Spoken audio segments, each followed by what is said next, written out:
Hi there, my name's Jeremy. And I'm Mary with Ace Disposal. I'm the safety manager. I'm the assistant safety manager.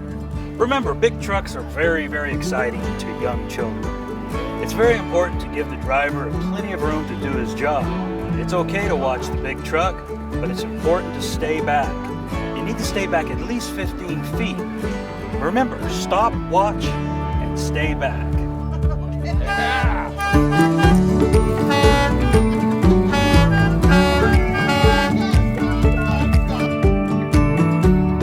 Hey everyone, my name's Pedestrian. I've been a driver for Ace Disposal for 3.5 years now, and I'm here to tell you just how huge this truck is.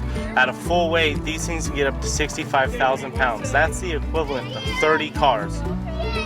We have a lot of cameras around this truck to help us see, but we also have some blind spots. If I can't see you, you can't see me. And just remember to stay back 15 to 20 feet.